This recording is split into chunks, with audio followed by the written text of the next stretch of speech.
alien life forms, faster than light travel, and fully autonomous sentient robots. Not to mention literal space magic. Imagine if Jedis in Star Wars used regular sticks and baseball bats to hit people because the lightsabers were just too advanced. Oh, and Why the do you play in such a low frame rate? You're on Xbox, huh? melee weapons. Because you're Good bad. God, just don't even bother. The melee in this game is an absolute joke, and nobody should bother with it. Just go play Cyberpunk instead if you want to use melee.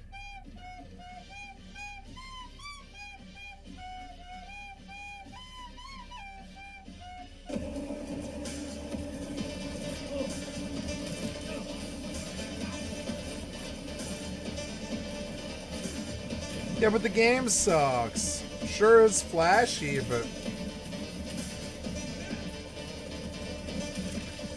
In that game, you can deflect bullets with katanas and grab and throw people off of buildings. Meanwhile, in Starfield, If only you the upgrade game your was melee good. If only the game was good.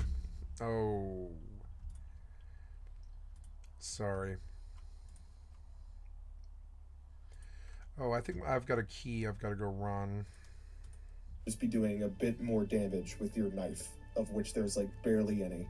Honest to God, the only reason I think the melee system is in this game at all is because it was expected to be there. It's in every other Bethesda game, so they have to put melee in, even if they're not going to spend any time to make it interesting. They think people will use melee just because it's there, and that they don't have to put any effort into making it cool or fun to use. Not understanding why players would like melee combat, which is funny considering Skyrim was mainly melee combat. But even then, stealth archers were absolutely... No, it was mainly bow combat. insane, so maybe Bethesda hasn't learned that much. This combat system is what I would call just enough to pass. They do just enough for it to be generically fun. It's functional and probably the most well put together part of the game itself, which isn't saying much, but it does just enough that you can have fun with it for a little bit and trick yourself into thinking this game isn't absolutely awful. However, most players will be funneled directly into ballistic weapons since the first weapon that you get that isn't a mining tool is a ballistic weapon, and the ballistic weapons outnumber every other weapon type.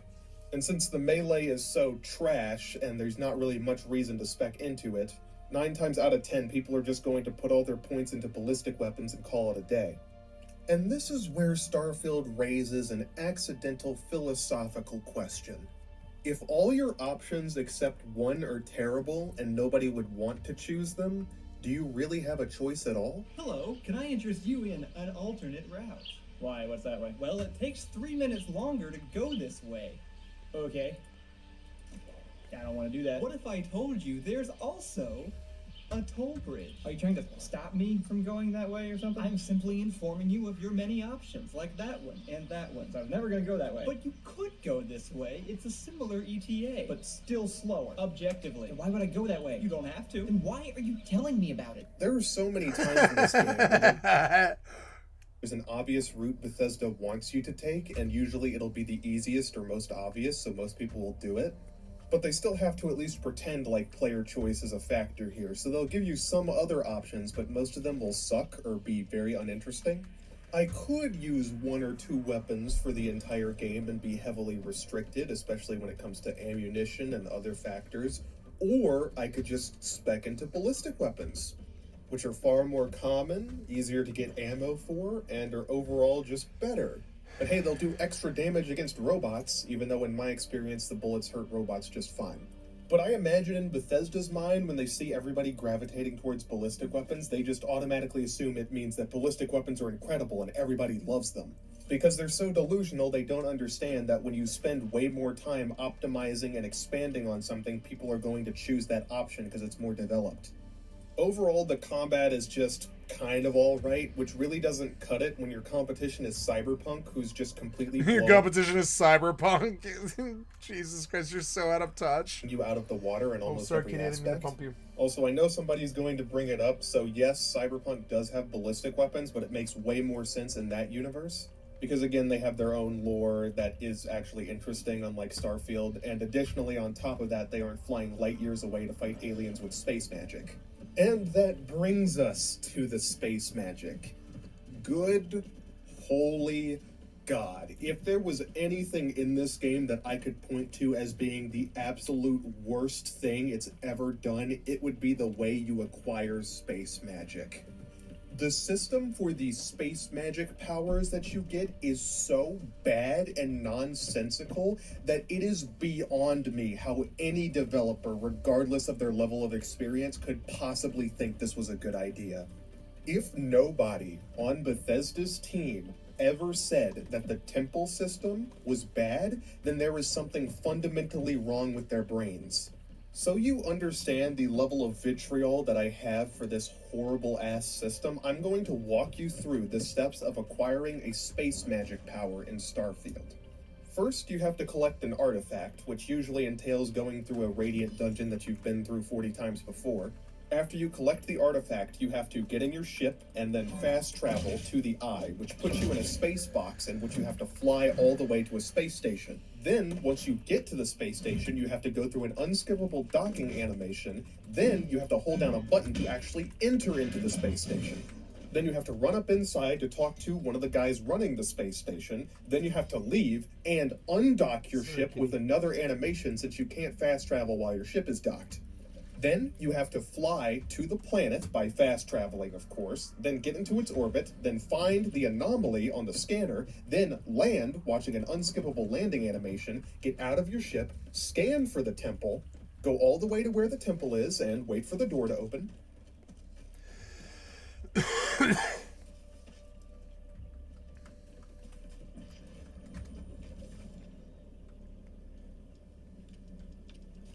Then wait for the second door to open. Loading screen. Then after that, you have to spend the next minute or so flying through glowing space hoops, since apparently you haven't gone through enough hoops already. Then, finally, after you've flown through enough of these glow dust areas, you can enter into the big ring, then a boring animation will play, and now you have your power. After reaching a certain point in the main quest, enemies will start spawning, but you can just run away. Now you just have to rinse and repeat that, a casual 24 times. And a lot of the powers you get are useless to mildly okay. Usually the handful that you'd actually want to use, you don't get until like the very end of your playthrough, or if you're lucky you get them right away and then never use any of the other powers. These powers essentially act like Skyrim shouts since Bethesda can't do anything original, and they suck real bad. The pitiful Fusro-Da analog that they have in this is so pathetic that it's barely worth talking about. Remember in Skyrim when you used to walk up the sides of mountains to launch your companions off in comedic fashion because the actual Fusro-Da had a lot of power to it? Well, this Diet Coke version can barely push someone back a couple centimeters, and really all it does is make them flop over like a fish. But maybe that's just because I didn't upgrade it. Do you want to know how you upgrade your powers? Well, you have to reset the entire universe, go into New Game Plus, and then find the temples again. And if you want them fully upgraded, you have to do the temples 10 times each. This means to fully upgrade all of your powers, it would mean going through this temple rotation 240 times. Yeah, fuck that. There is no variation to these temples. They're basically just copy-pasted. You do the exact same things, and nothing changes. This system is just incredibly lazy, and there's tons of things about it that just show they barely even tried at all. It was like an afterthought.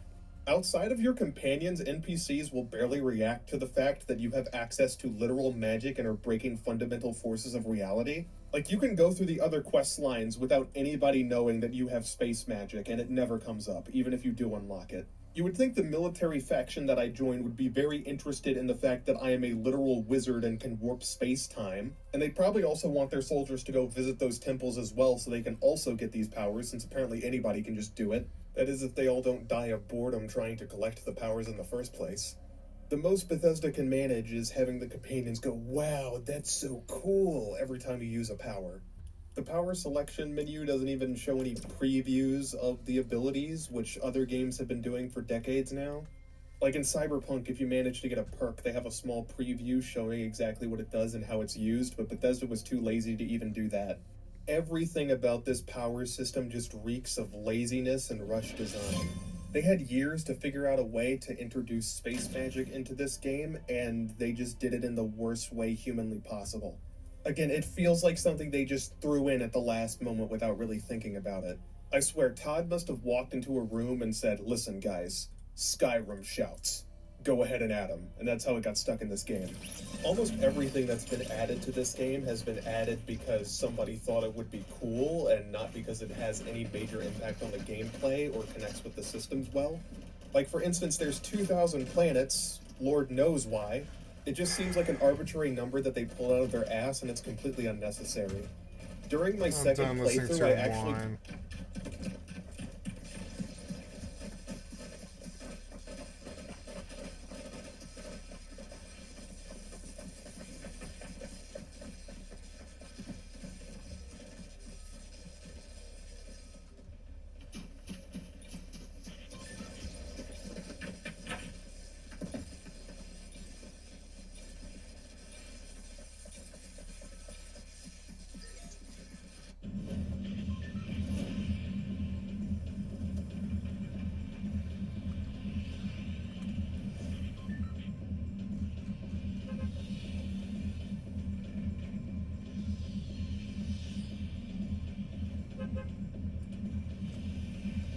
In 1966, New York City had a small meningitis outbreak, and officials needed a patient zero, or a culprit, if you will. But not having found a legitimate one, they needed a scapegoat. Always the showman, the New York Parks Commissioner Tom Hoving gave them one. That culprit was the common pigeon.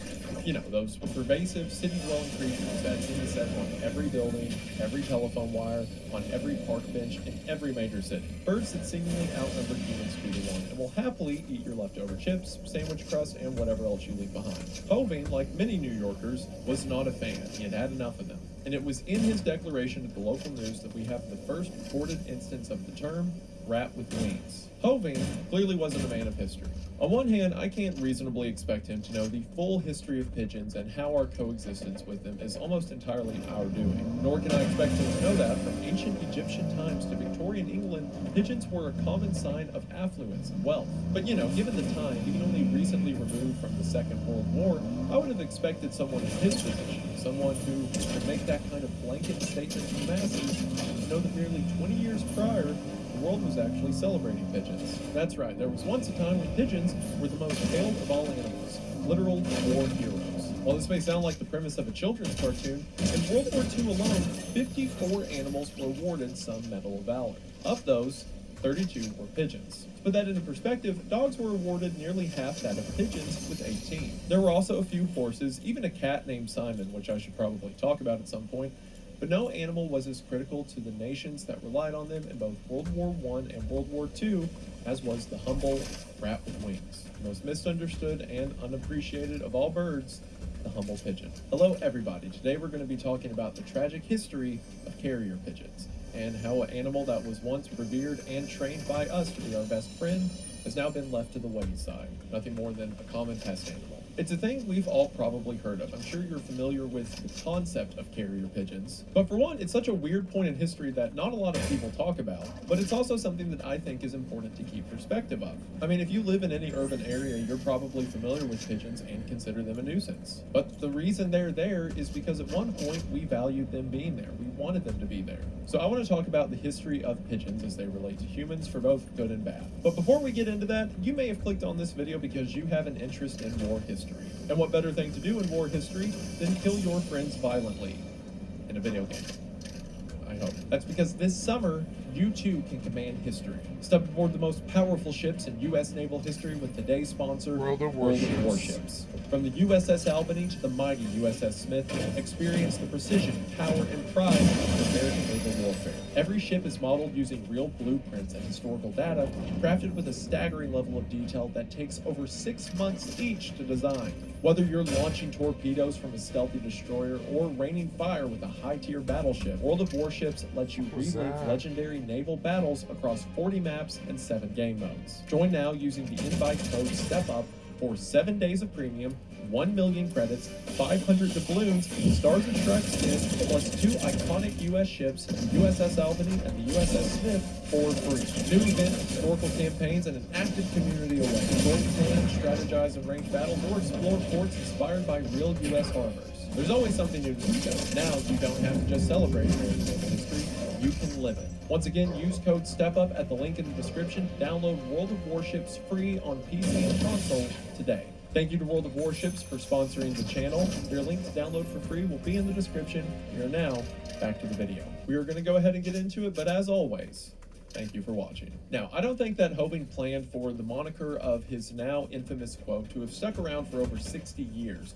or to have the kind of reach that it did. But since New York is the biggest city in the world went with it. Around the same time, however, just a few hundred miles down the road in Lakewood, Virginia, the Office of R&D for the CIA was looking for new espionage techniques for the Cold War. They were placing recording and photography devices in pins, buttonholed cigarette packs, as well as on our inconspicuous family friends. Might surprise you, but long before World War II, pigeons played a huge role in hundreds of other wars and conflicts. Before we get underway, I want to highlight the website Pigeons of War, which has a rather extensive and thorough accounting of today's subject matter that makes for a very interesting rabbit hole to go down. Their research was really instrumental in making this video, and I highly recommend paying for a visit.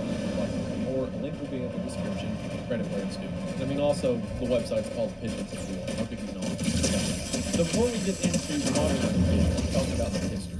When you think of Charles Darwin's favorite bird, most people probably think of the finch. Darwin, the so-called father of evolutionary biology, famously studied 13 finches on his trip to the Galapagos Islands that helped support his theory of natural selection, which was made famous in his book On the Origin of Species, published in 1859. You all probably went to school at some point, you know this. But ask any Darwin expert and they'll tell you his bird of choice wasn't the finch, it was the common pigeon, also known by its more scientific name, the rock dove. Rock dove also sounds objectively weird like pigeon. It's like being named I'll call you microphone. Well, I guess microphone looks like common. Darwin was actually known to visit a high society pigeon club or two, which, yes, was a thing that existed during Victorian times. They were popular in every major city for enthusiasts to sell, swap, and exchange birds and information. So when he wasn't sailing around the world making scientific discoveries on remote unexplored islands, Darwin studied the lofts full of doves that he kept at his home base in London. This collection would form the foundation of his theory on natural selection,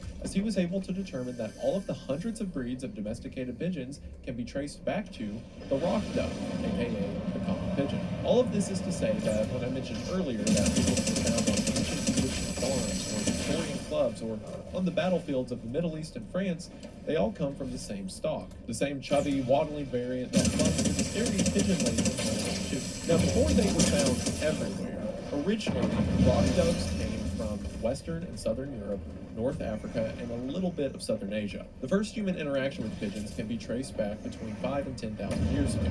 A few archaeologists dug up the earliest depictions of pigeons in Mesopotamia, which is modern-day Iraq, dating around 3,000 years. It was as far back as this time period that we started farming the rock dove and domesticating them. This makes pigeons one of the oldest domesticated animals, and we did so for a few reasons. The first one is food, which is the most obvious one, because back then meat proteins were a lot harder to come by than they are today. So farmers would build dwellings called dovecotes. From the outside, they look like giant beehives, but on the inside, they contained crevices, nooks, crannies that mimicked a pigeon's natural habitat. Because, fun fact, pigeons don't live in trees. They are cliff nesters.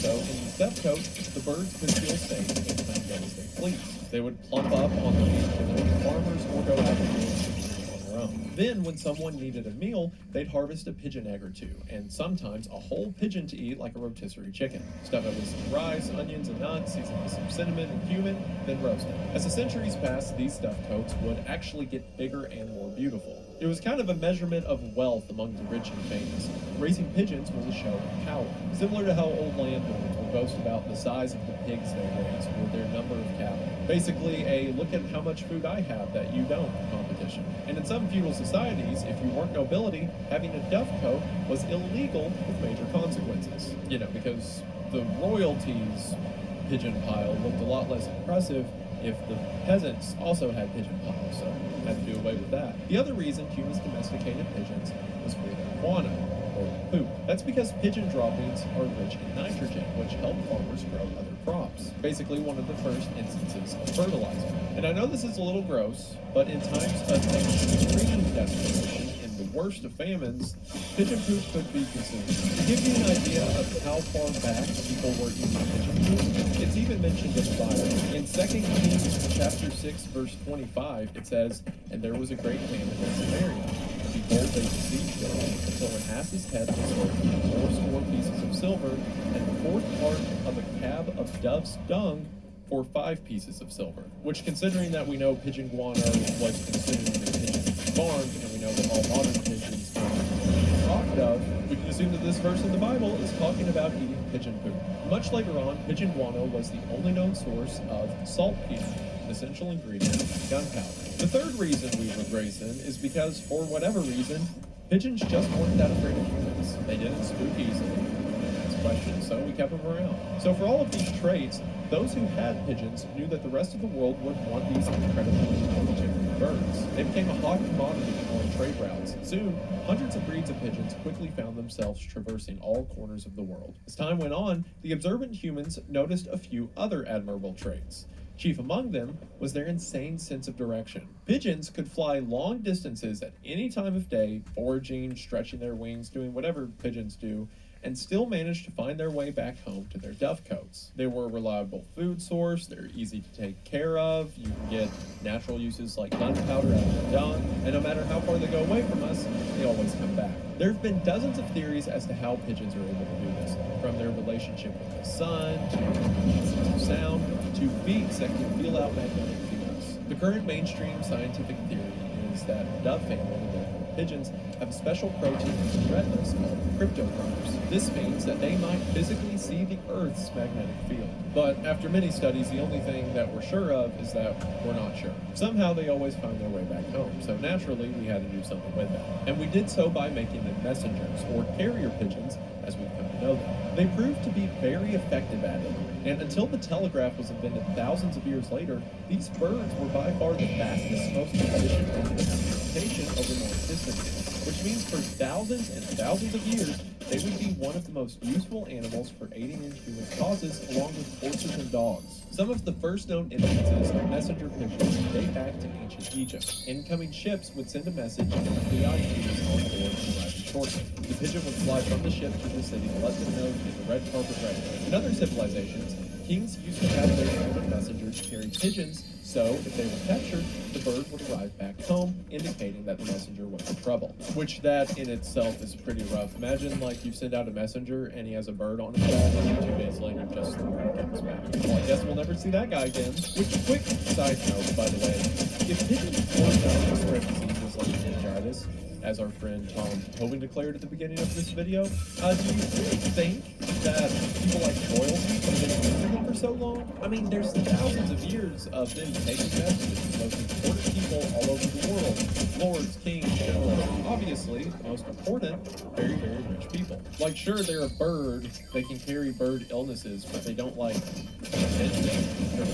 there would have been evidence of that at some point. The most well-known story of a pigeon-human communication belongs to Noah, yet another mention of pigeons. On the 40th day of the Great Flood, you know, Noah and the ark and all that, Noah sent out a dove, and when it returned, Noah understood that to mean that there was nowhere for it to perch, and therefore no land to settle. A week later, Noah sent that dove out again, and this time it returned with an olive branch, which meant the water was receding, a sign to prepare for life on land once again. And despite this example of a messenger bird carrying an olive branch, they would eventually be used extensively in war. One of, if not the first, documented uses of a pigeon in war came after Julius Caesar's assassination, when birds were sent out to warn of a civil war breaking out in Rome. One of the generals documented the bird's use, writing that one of Caesar's consuls, quote, shut up pigeons in the dark, starved them, fastened letters to their necks by a hair, and then released them as near to the city walls as he could.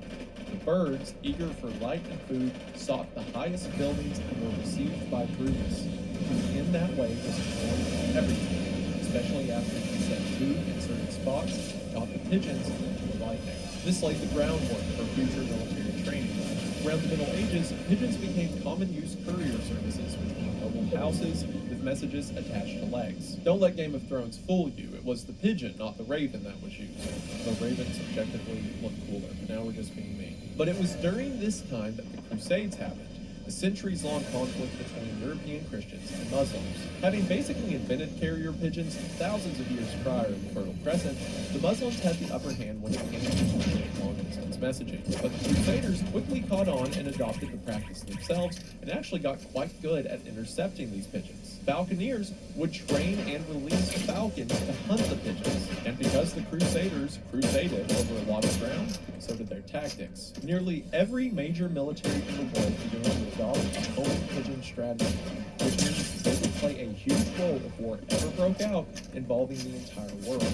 But what are the chances of that, right? I guess the chances were pretty high considering that it happened twice. Their millennia of breeding and usage as messengers made them strategic animal allies compared to military counterparts. As the U.S. Department of Agriculture explained, quote, whenever war broke out, from the Spanish-American War to World War II, clubs and pigeon keepers always joined the rest of the nation's patriotic sacrifices with a willingness to sacrifice even more pigeons to serve their country. Which, like, sure, the pigeon keeper is sacrificing their pigeons, but you know who else is also sacrificing? Pigeons. As I mentioned earlier, pigeons became a high society status symbol a little before the Victorian era, when food storage technology was much improved and farming pigeons was no longer necessary. Enthusiasts all over the world would hunt and pack and trade and barter for pigeons with unique colors, head plumage, and even feathered feet. Nikola Tesla, Pablo Picasso, even a few queens of England were known to partake.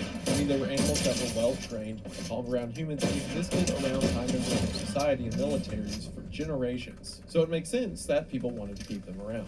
I also swear, I remember there being some story that Nikola Tesla married a pigeon. I should clarify. The state of New York did not let him legally betroth a pigeon, but he did have a very close connection to a white pigeon and claimed to have loved it as a man loves a woman. So, close enough. This trickled down a bit as time went on, and well, I should clarify, not the marrying a pigeon or falling in love with that thing, common law marriage to a pigeon, whatever. Not that. Keeping them became a thing that caught on.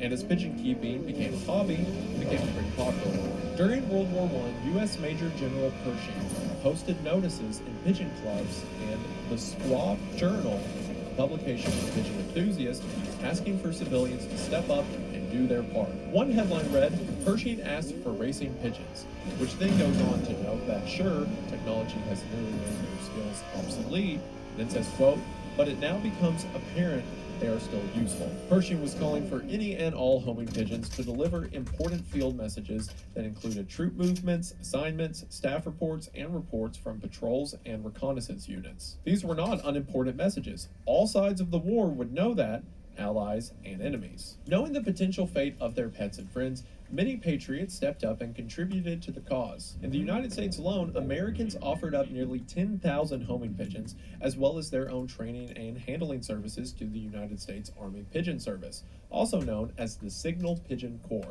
By this time, telegraphing and more updated lines of communication did exist. However, encryption technology was not very strong. Messages sent over phone lines and telegraphs and Morse code ran the risk of being intercepted, and worse, intercepted without knowing that they were intercepted. While pigeons also ran that risk to some extent, it was a much lower rate. According to the U.S. War Department manual at the time, strategic pigeon messaging yielded a 99% success rate. So while sure you may have technology or telegram lines set up to deliver messages, sometimes the best means is by air. The United States military trained their new aerial recruits using intel and info all the way back in the Dovecote days of the Roman Empire and the Crusades. This included how to feed, receive, and create a memorable home for the pigeons to enable optimal performance. For instance, it was of the utmost importance to only feed pigeons liberally on their first meal in their new dovecotes, but never again after that. That way, they always associate the dovecote as the place they're going to get the most food. So no matter how far away they go, they'll always return there. Military homing pigeons were split into two categories. Mobile and 6 stationary. left, 11 The down. mobile birds were Wish me specifically luck. trained to adapt to new environments within 24 hours. They did so by recognizing their dovecotes and lofts as home rather than any It's like a geographic brand new features. car. They were the birds serving in the field or in Basically, the trenches, as they say. Even the pigeoneers were held to a high standard. They were required, like every other soldier, to go through basic training, to be neat and tidy, alert and attentive. But one of their more critical roles was identifying the best pigeons for breeding. Pigeons that had quality feathers, proper eye anatomy, the right size, and the most easygoing temperaments. These were the birds that they wanted to have offspring. But as honorable as the sacrifices of these pigeons were, there are a few such heroes worth mentioning by name. One of the most famous war pigeons was the soldier, and yes, I said soldier, Cher Ami, which translates to dear friend. Cher Ami was a mobile homing pigeon, who had a major assist in one of the most famous stories to come from the First World War, the story of the Lost Battalion. It goes like this. About 500 infantry from the 77th Division found themselves cut off from the rest of the American troops in the Argonne Forest in northeast France behind German lines. They were under heavy bombing from the Germans and their radio signal got cut. Because the Americans were unaware of the 77th's location, they started counter-bombing the Germans in the same area, dangerously close to their own men. The situation was incredibly dire, with hundreds of lives lost and dozens more by the minute. The 77th were taking fire from the Germans and their own men. The commanding officer, Major Charles Whittlesey, had to find a way to get word out to please stop bombing their own men. In addition to falcons that were still used to hunt messenger birds, homing pigeons now had to dodge barrages of bullets in order to deliver. In both World Wars, militaries had spotters and sharpshooters specifically trained to look for pigeons. I mean, think about it. If you're in the trenches and you see a pigeon take off, that pigeon could be going back to their lines to order artillery to fire on your location, so you better get those birds down. Whittlesey sent pigeon after pigeon, only to watch each and every one get shot down in some form or another, finally coming down to their last one, Cher Ami. As Whittlesey sent the bird, he watched it take multiple hits, including from a piece of shrapnel. At one point, soldiers said they saw Cher Ami hit the ground after taking a bullet, but he stood up, took off, and heroically flew 25 miles in 30 minutes. 25 miles. Almost 60 miles an hour. There's a movie of the same name, The Lost Battalion, with a great scene that shows Cher Ami taking off during heavy targeted fire and eventually landing at his destination, bloody and limping, in an excellent piece of bird acting, I might add. Then being scooped up with the message containing coordinates as well as the message, our own artillery is dropping a barrage directly on us. For heaven's sake, stop. Cher Ami's right leg was gone and he was blinded. The medics were able to save his life after he potentially saved the lives of nearly 200 soldiers. Unfortunately, he succumbed to his wounds soon thereafter. To this day, Cher Ami is on display in the Smithsonian, hero of World War I. Literally, with Cher Ami's last breath, made it back home, delivered the message, and then died. So yes, I will call that bird a soldier. But Cher Ami isn't the only notable pigeon story from the war. Contrary to the name, stationary pigeons were our cross-country runners, trained longer and more thoroughly so they could fly distances of 100 miles or more, which that really puts into perspective how valuable they were. Could you imagine in the midst of a war running telegram lines for hundreds of miles when you can instead just have a bird doing it one day? Well, that brings us to our next pigeon, Gustave. World War II, Gustave, part of the Royal Air Force, which is Great Britain's Air Force, was often assigned for special missions, including a top-secret program developed by the British military intelligence to make contact with a member of the resistance across Nazi-occupied Europe. Between 1941 and 1945, members of the Royal Air Force dropped 16,000 boxes of pigeons in these areas with sheets of paper, pencil, and a tube for storing messages, along with instructions on how to write and pack the message. Over half the messages the Royal Air Force received contained useful information about the Nazis. Pigeons like Gustave were dropped off in Belgium to fly behind enemy lines to pick up and carry these messages, and Gustave specifically flew this mission for 2 years. For one, the concept of the Air Force flying over and doing coordinated pigeon drops is wild. But also, again, you can't have guys go in on the ground deep behind German lines and run phone lines and deliver messages on the ground. But if you train these pigeons right, it's like cheating. People can get messages from behind enemy lines straight back home with no one in the middle to take them down unless they physically shoot down the bird. Eventually, Gustave was paired with a Reuters journalist who observed his Allied troops formed on the beaches of Normandy. Realizing what was happening, which of course we know now is D-Day, the journalist scribbled a message and stuffed it into Gustave's leg holder. Flying from an Allied warship for over 150 miles, over 5 hours non-stop against an especially fierce 30 to 50 mile per hour headwind, Gustave delivered the message pictured here. Officials immediately telephoned London with the news.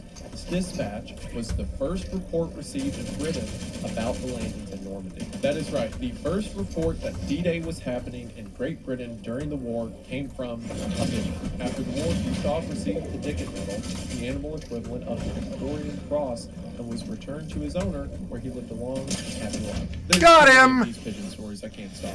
The next is Old Anchor. Old Anchor was Got discovered it! in May of 1918 by a group of British and American naval vessels who were laying mines off the Scottish coast. Growing tired, the pigeon touched down Is he out of on one ammo? the ships, clearly It was a good pitching, fight. when the crew noticed Whoever a you red are. band identifying it as property of the German Navy. While it was possible that the bird had simply strayed during a training mission, the sailors preferred a more entertaining theory, that the pigeon had defected from the enemy and now joined the Allied forces. After being taken in by the Navy, Old Anchor, which of course the Navy gave him that name, was transferred to Fort Monmouth, New Jersey, where he became part of a new breeding program. Over time, he contributed to the birth of many of the fort's most successful pigeons. Between 1928 and 1933, his offspring frequently excelled in long-distance races spanning 600 to 700 miles, which that pigeon made the best decision of his life. He was in the midst of the war for Germany, and then he landed on an Allied boat, which I like to think that, yes, he did defect and become a double agent. And the people that found him were like, hey, buddy, we're going to send you back home. You don't have to be in the war anymore. You don't have to be in the war anymore. And now see all these lady pigeons? Have fun. Old Anchor died on April 5th, 1939. Some 20 years after he was found. In recognition of his contributions, the personnel at Fort Monmouth crafted a custom wooden coffin and held a full military funeral in his honor, complete with a 21 Super pigeon. But we're not done there. We also have Old Satchelback. Old Satchelback is notable because he was known as the laziest homing pigeon in the military. The complete opposite of a stationary. Well, he was stationary, but he wasn't a stationary. Old Satchelback hated flying for long stretches, so he frequently cut his flies short, opting to walk most of the way instead. Which, I mean, you've seen pigeons walk. It's probably something like a half mile an hour, right? All the other pigeons are flying, and then he shows up like a day late, just waddling home. In August of 1918, American divisions were stationed along the Vesle River in France as they pushed German troops back past the river. Amongst violent battles that included the use of flamethrowers and fierce gunfights in the streets, Old Satchelback was released with a message for headquarters. But, as always, he quickly grew tired of flying and opted to walk instead. Probably had some kind of problem. A road that specifically Bad was art, marked maybe? with craters from multiple mortar shells, which engineers were filling with dirt. According to legend, Old Old Satchelback Satchelback patiently waited for the crew to finish, then, quote, strutted majestically over the new-made highway. The awestruck engineers quit what they were doing to watch this and then later reported the sighting to their colleagues. Like, not only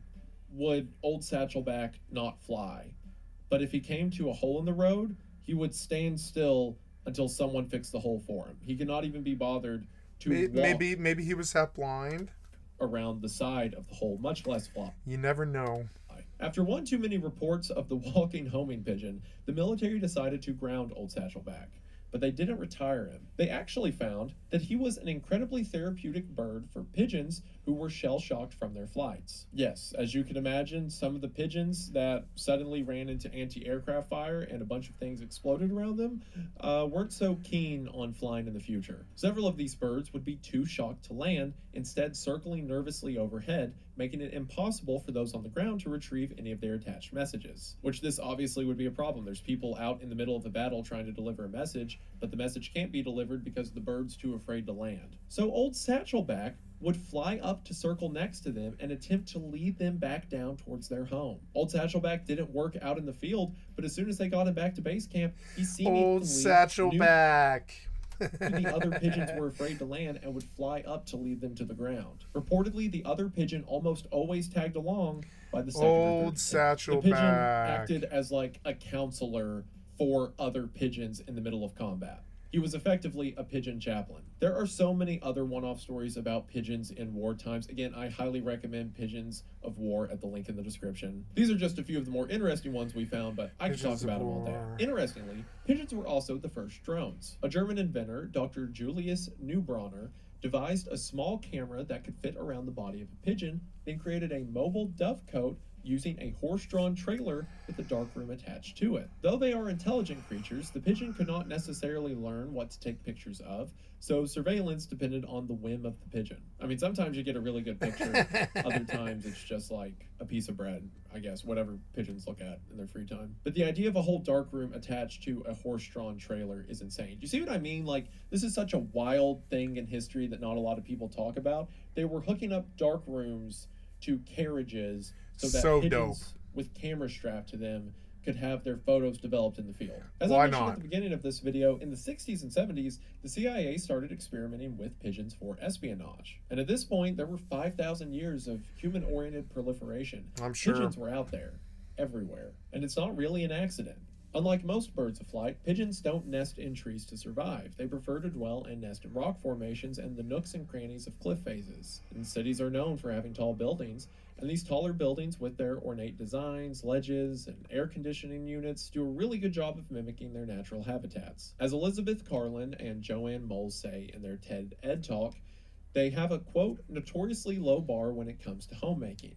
Add some sticks to any window ledge and overpass, and it's a great spot to raise babies. Pigeons also don't need to feed their young meals that are high in protein, like grubs and insects, like other birds do. They feed them with naturally occurring crop milk, which comes from their own esophagus. The mother can live off a diet of Fritos and French fries found in a parking lot and still feed her babies. Pair this with a long breeding season and man-made cities that basically serve as massive dovecote ecosystems, and it'd be crazy not to expect them to be one of the most abundant and widespread animals on Earth, especially considering the fact we used to want to have them around us. So the CIA decided to use this to their advantage.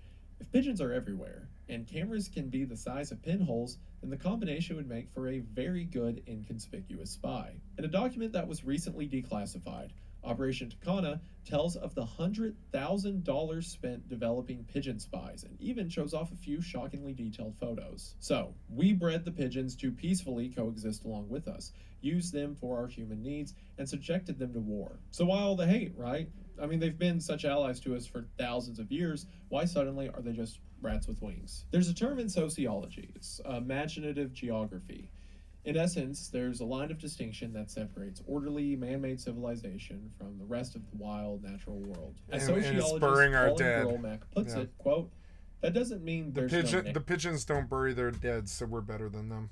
Nature. But ideally, the city is the place where we invite nature in ways that we can control. You know, things like little parks or trees on our sidewalks or koi ponds in our backyards. We like the idea that the pieces of nature we let in are selective and things we want to be there. A lot of you probably have a dog in your house, but if you walked out of your bedroom and saw a wolf in your living room, you may be significantly more upset. Most people probably don't know and probably don't care whether or not humans had anything to do with why pigeons exist in our cities. I think most people believe that pigeons just are. They're invasive, annoying, gross, they poop everywhere. They aren't thinking about the fact that for centuries we wanted, even needed them around. We bred them, kept them, used them, these dumb, obnoxious birds who are actually so much smarter than we give them credit for. Creatures that can fly for hundreds of miles and deliver messages that saved countless lives. Studies have proven that we have actually increased the IQ of the common pigeon over time. In her book, Super Dove, Courtney Humphreys makes the argument that feral pigeons are, quote, aesthetically and scientifically fascinating.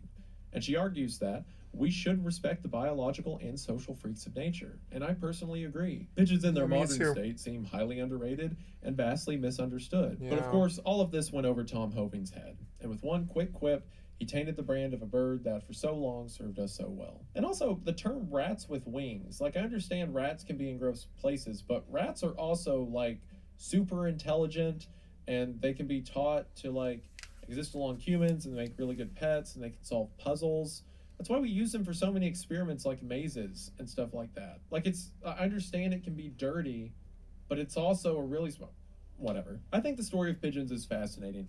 Imagine if, like, we just decided we didn't want dogs in, like, 50 years, and then dogs just show up around cities as strays, and we treat them like pest animals. We do everything we can to get rid of them. I mean, the only reason that they're around is because we invited them in. Now it's just kind of sad that people don't like them, and now they don't have anywhere else to go. We took all their natural habitat and made them live around us, so they're just doing what they think we want them to do. So the next time you see a pigeon out there, maybe, you know, throw them a piece of bread every now and then, if you're in a place that allows for that, I guess. I mean, that is a veteran after all. This is just a really weird point in history that, once again, I don't think gets talked about enough, but hopefully now you've learned something that you can put to use and bore someone with in the future. And I think that's great, and we just want to say thank you for watching. This was really good. Thank you, Wendigang. It was an excellent video about pigeons. Okay, I love you guys. Thank you so much. I'm going to stop the stream here at this natural place. Just a reminder, I have thousands of videos on my YouTube channel, which is reflected here. Oh, sorry, I hit the button and nothing happens. I don't know, am I DC'd? No, I'm not DC'd. It's just a piece of shit software developer who can't get a fucking website to load. I don't know. Try anything? I don't know what your fucking shit is. What's your fucking problem, you weird piece of shit? What's your fucking problem? Will you do it on that one? No. Well, I don't know, guys. I'm going to stop anyways. I would like to load a website of any kind, but the piece of shit software developers steal all the time really bad, as you can see. And they just, you know, they steal and they take that money and their interest. And do you feel competitive when you play this game? Yes. Yeah.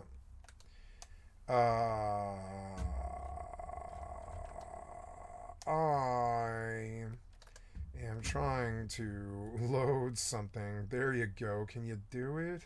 You loaded the speed test, but you didn't load anything else. And you're acting all fucking weird. There we go. Well, yeah, come back to the Steam game and player statistics. I want to see what they are. Delta Force, Banana, Stardew Valley, Bongo Cat, Rust, Grand Theft Auto. Rust is saying number 11 on a Wednesday. Tomorrow's White Day. I wonder what the White Day is going to be like. Dead by Daylight, Warframe, Grand Theft Auto 5 Enhanced is sitting number 23, and it looks like that game's kind of dropping down. Dota 2 is still like up there. I don't really understand that. Apex Legends, Delta Force. That's all the land people, huh? Wallpaper Engine, Stardew Valley, Naraka. Wow, Stardew's up to number 8 right now, huh? Yeah, Bongo Cat, Rust, Counter-Strike Source. Counter-Strike Source is number 14. Why? Why is Counter-Strike Source number 14? That doesn't seem right.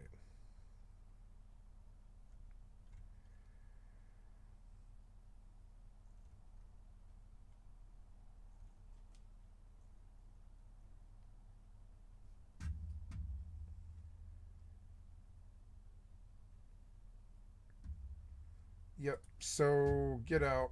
Yeah, I don't know why that's like that. It's just weird, but we see trends, we see what it's doing. Anyway, I wanted to load a website and it just, you weren't doing it, but now you're doing it. Thank God. Load my fucking website. So I am Skycatlive. I've got thousands of videos on my YouTube channel. Check me out, guys. My website is skycat.live. Come and click on the YouTube. Come click on the Twitch or the YouTube links and give me a like, sub, or a follow. Thank you so much for your time. Thank you for everybody who gave me a like, sub, or a follow, or bits, or anything like that, or messages. I love you guys, and thank you so much for your time. I'm going to bomb out here, and I will be back in the morning to do some more gaming. Y'all have a good day. Take care. Bye-bye. And I'm gonna. Oh, I guess I'll upload, but I'll stop the video here. Yeah.